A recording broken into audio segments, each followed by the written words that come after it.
Vraie Voix sur Sud Radio avec Françoise Degois, Philippe Bilger, Philippe David également. Les débats des vraies voix dans quelques minutes. Nous parlerons du ministre de l'Intérieur, Gérald Darmanin. Est-il l'homme de la situation face au séparatisme? Mais tout de suite, le premier débat des vraies voix.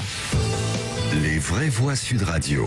Nous en parlions à l'instant, ce fiasco des vaccins français. Pourquoi Sanofi est en retard sur son vaccin? Pourquoi une pépite nantaise part en Grande-Bretagne? Pourquoi l'Institut Pasteur est en retard sur son vaccin alors que la Chine a réussi à développer le sien? Alors que le vaccin russe, que tout le monde a regardé avec un petit peu de condescendance quand il a été annoncé, ce vaccin russe marche à plus de 90%. C'est ce que confirme une étude publiée dans le journal prestigieux The Lancet. Est-ce qu'on aurait pu éviter ce fiasco des vaccins made in France? Vous nous appelez 0826 300 300, vous votez sur Twitter. Françoise Degois. Juste d'abord, je pense que ce fiasco n'est pas lié à l'administration, à ce qu'on appelle l'état profond, etc. Ça n'a rien à voir.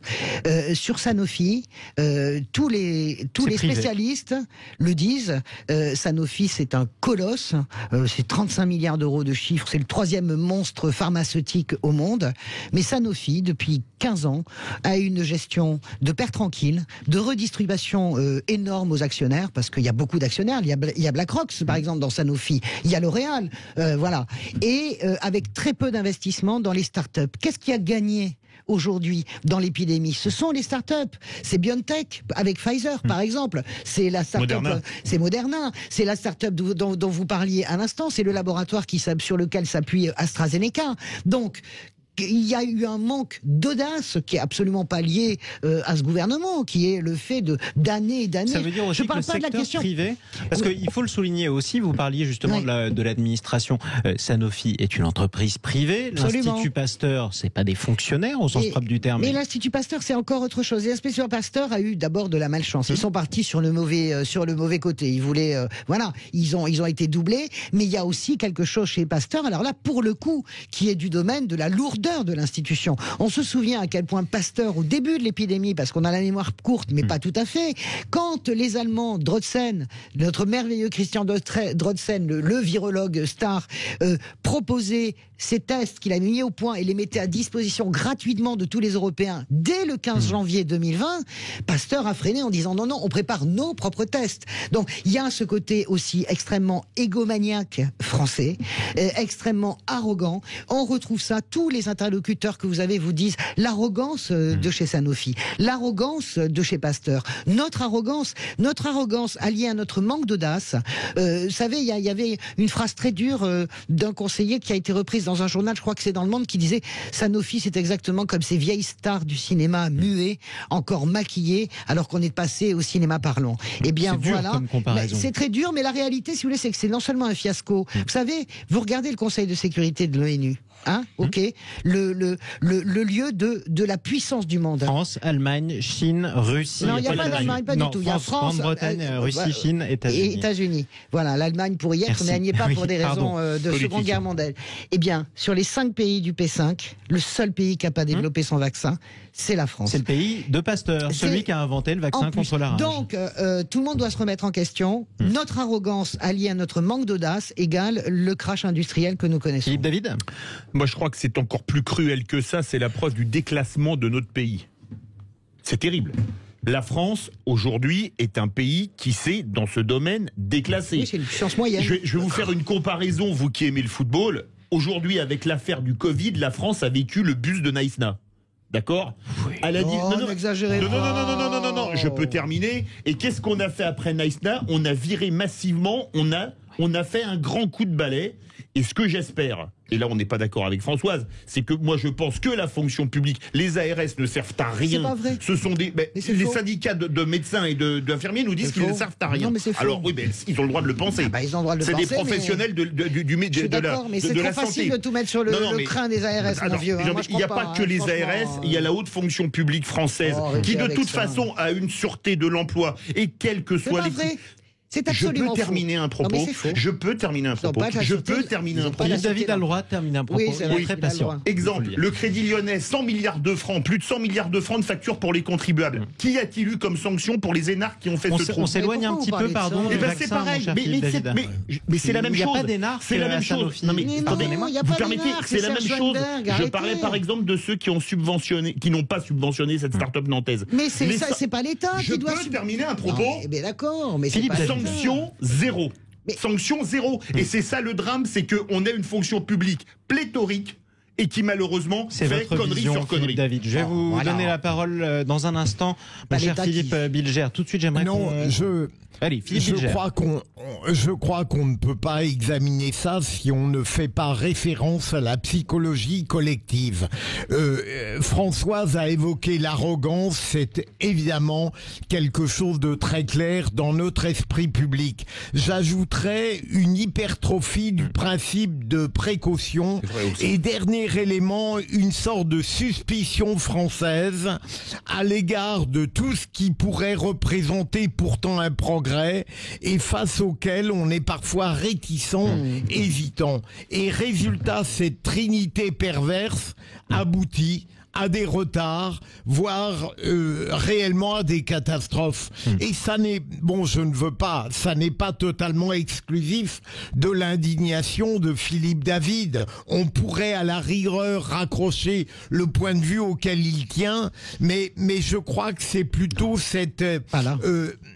psychologie collective catastrophique qui nous rend inaptes à comprendre d'emblée toutes les avancées, même celles dont nous pourrions bénéficier et qui sont mises en œuvre par des Français ailleurs. Et ajoutons aussi peut-être cette propension française à adorer s'auto-flageller, c'est-à-dire et à être aussi catastrophiste en regardant ses propres manquements. On aurait pu le voir aussi. Moi, je pense qu'on a le droit de... Vous savez, il y a une différence entre être confiant, avoir une confiance en soi et être arrogant. Et quand on critique, on s'auto-flagelle pas. Et là, on va tomber d'accord, Philippe et moi. C'est là, nous sommes vraiment dans le déclassement. La crise la crise du Covid nous montre quoi? Que la France n'est plus qu'une puissance moyenne. Parce que ce que nous vivons avec les vaccins, souvenez-vous, on les a vécus avec les masques. Quand les Américains arrivaient avec leurs baguettes de dollars sur les tarmacs, etc. Nous sommes devenus une puissance moyenne, 10e, 15e. C'est ça qui est très éprouvant, je pense, pour la psyché française. C'est très dur à vivre, effectivement, Bien pour fait, la ça nous fait les France. pieds. Moi, je suis content. Hier, le président de la République s'est exprimé un peu par surprise sur TF1 dans le journal de 20h. Il a fait une promesse. D'ici à la fin de l'été, nous aurons proposé, en France, à tous les Français adultes qui le souhaitent, un vaccin. C'est exactement le même rythme, la même solution que nos voisins allemands et que nos autres voisins européens. Ça, c'est pour la campagne de vaccination en France, qui pourtant continue à son train de sénateur. 0826 300 300. J'aimerais donner la parole à Amélia qui nous attend sur Sud Radio. Amélia, depuis pardon. les Landes. Bonsoir à vous, ma chère Amélia. Bonsoir, Oui, Amélia. bonsoir à Bienvenue vous tous. La à patrie vous. de Jean-Pierre Bastia. Exactement, la patrie de Jean-Pierre Bastia. Vous Tout avez à tout à fait. fait raison. Est-ce que la Non. France aurait pu éviter ce fiasco de ses propres vaccins made in France? On n'arrive pas à en produire un seul. Honnêtement, non, parce que la France, enfin, moi je ne vais pas dire la France, je vais dire les gouvernants et les fonctionnaires qui sont haut placés ont une telle arrogance qu'on ne pouvait pas éviter ce qui se passe. Parce qu'ils passent leur temps à regarder dans le rétroviseur en disant on est le pays du Pasteur, on est les meilleurs, on est les plus beaux, l'hôpital c'est génial, notre recherche c'est la meilleure. Et en même temps, ils passent leur temps à regarder en Europe et à déléguer tout à l'Europe. Donc résultat, la France s'est vidée de tout ce qu'il y avait de beau et de bien, et on en arrive là. Donc quand je vois moi cette entreprise-là de recherche qui a créé quand même un vaccin et que personne n'a daigné répondre, mais de quel droit ils se sont permis de ne pas répondre comme ça à une Les entreprise Britanniques l'ont fait. Mais Et le voilà, pro- mais c'est à tous les niveaux, Le problème- Restez avec nous, Amélia. Ouais, Françoise Amélia, Degois voudrait pardon, vous je suis répondre, d'accord et Philippe absolument David. avec vous sur l'idée du cocoricotisme permanent. Toutes les conférences de presse, maintenant, nous, on est les meilleurs et on est mieux que nos voisins, etc. C'est poussé à son... Je pense que le gouvernement Macron pousse à son paroxysme ce travers français que nous avons vraiment de la morgue et de l'arrogance. Mais quand même, là où je suis pas d'accord avec vous, et on va épargner un peu les fonctionnaires, ils ont leurs défauts, mais là, c'est pas un problème de gouvernant. C'est-à-dire que vous avez cette entreprise entreprise, ça va être intéressant de savoir, à moins que ce soit le secret des affaires, qui elle a été voir pour être financée. Qui a refusé? C'est absolument pas le gouvernement qui finance ou qui finance pas ce genre de start-up. Le gouvernement, il peut financer une partie, mais quels sont les grands industriels français qui n'ont pas eu confiance dans cette start-up? Et ils ont eu le droit, je veux dire, on va pas faire la chasse aux sorcières, ils ont eu le droit. J'ai une chose qui m'est revenue en mémoire qui date de 1985, l'affaire du Catalavox avec Martin Kempf. Alors, tu t'en rappelles? Martin Kempf. Alors, Martin Kempf, c'est une génie alsacienne qui avait mis au point le Catalavox, c'est-à-dire ça répondait à la voix. Elle a demandé, c'était en 85, il y a 35 ans. Elle a demandé une fois une aide à l'État, une fois, 2 fois, 3 fois, elle n'a jamais eu d'aide. Elle a demandé une fois aux États-Unis, on lui a répondu tout de suite, et le Catalavox, elle est partie le faire aux États-Unis.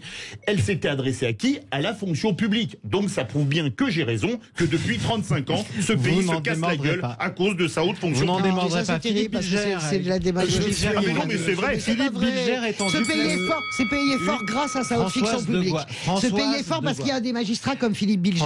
Ce pays est fort parce qu'il y a des préfets. Ce pays est fort parce que vous avez des directeurs généraux des services vétérinaires qui vous empêchent d'avoir de la bouffe avariée chez vous. Donc, vous pouvez pas. Il n'y en a pas en Allemagne. Maintenant, c'est moi qui vais sortir la cloche ou qui vais couper le micro parce que Philippe Bilger est un peu désavantagé, il est à distance. Notre auditrice est tout à fait intéressante, mais je me demande si, pour faire référence à ce qu'a dit Emmanuel Macron hier, je me demande déjà si on n'est pas incroyablement, je reprends le terme de Françoise, arrogant, parce que j'en ai un petit peu assez que la pompe des mots serve à dissimuler nos incuries. Lorsque le président de la République dit nous avons une stratégie, moi je traduis nous avons eu une incurie que nous baptisons stratégie. Il est encore plus méchant que nous, lui. Deuxième élément, j'ai été hier soir lorsqu'il dit les vaccins ne vont pas nous empêcher éventuellement d'être reconfinés. J'ai l'impression d'entendre la même argumentation pour les masques, c'est-à-dire que on nous prévoit que les vaccins ne seront pas un succès, c'est déjà le cas, et les masques, on nous disait, ils ne sont pas nécessaires puisqu'on n'en a pas. Et je crois qu'en permanence, la France est parcourue et gangrenée par des échecs qu'elle vise en permanence à sublimer, et on a un président qui est peut-être discutable, mais qui a l'art de magnifier ce qui est médiocre. Et donc, c'est très dangereux. Le mot de la fin, peut-être avec Amélia, si vous êtes toujours avec nous. Oui, je suis toujours là. Ce que je voulais dire, pour moi, il y a fonctionnaires et fonctionnaires. Ah, super. On est bien d'accord. Amélia. Vous allez jusqu'au préfet, ce sont des fonctionnaires qui bossent, qui réfléchissent et qui voient sur l'avenir. Vous avez la Sécu, vous arrivez à un niveau que c'est plus possible, ils ne réfléchissent pas, puisque de toute façon, ils savent qu'ils ne risquent rien. Donc ils peuvent faire tout et n'importe quoi, puisque de toute manière, ils iront jusqu'à la retraite. Et donc je pense que les gouvernants qui sont là, de toute façon, moi personnellement, je recouperai la tête de certains, je vous assure qu'ils vous écouteraient. Parce que quand j'entends des anciens ministres et des anciens députés qui nous disent à la télé ou à la radio, vous savez, un exemple tout bête, je veux une pièce bleue, mais que ces fonctionnaires arrivent en disant oui, mais quel bleu, mais ça serait mieux vert, et qu'ils font en vert, excusez-moi, mais est-ce que ces gens-là ont été élus? Non, ils ont juste fait l'ENA, ils ont juste fait des grandes études. C'est déjà pas mal aussi. C'est pas comme si c'était facile. Oui, mais qui ont permis d'avoir des postes où ils n'ont aucune conséquence et ils ne voient aucun avenir. Ils ne connaissent pas le monde. C'est la responsabilité, en tout cas, professionnelle des hauts fonctionnaires que vous mettez en cause. Amélia, peut-être le mot de la fin en un mot avec Philippe Bilger? Aux fonctionnaires? Non, en fait, ce qui me frappe dans ce que dit Amélia, elle dit à la fois on n'est pas sanctionné, on ne travaille pas parce qu'on ne reconnaît pas le mérite, et d'autre part, on entend beaucoup depuis quelque temps le fait que les hauts personnages, les politiques, ont peur d'agir parce qu'ils ont peur de la judiciarisation. Il me semble qu'il y a un double étau qui va être très préoccupant pour l'avenir. Et en tout cas, la judiciarisation judiciarisation n'est pas une évolution qui ne concerne que la France. Ça existe aux États-Unis ou en Grande-Bretagne, ce qui pose toujours la Depuis question plus longtemps qu'en France. de pourquoi arrive-t-on moins bien à s'en sortir. On vous posait, chers amis, merci à vous Amélia d'abord de nous avoir appelé au 0826 300 300 depuis les Landes. On vous posait cette question, le fiasco des vaccins français aurait-il pu être évité? Eh ben vous êtes optimiste parce que vous dites qu'il y a quand même des solutions et qu'il y a des solutions à nos problèmes. Vous répondez oui à 72% d'entre vous. On poursuit.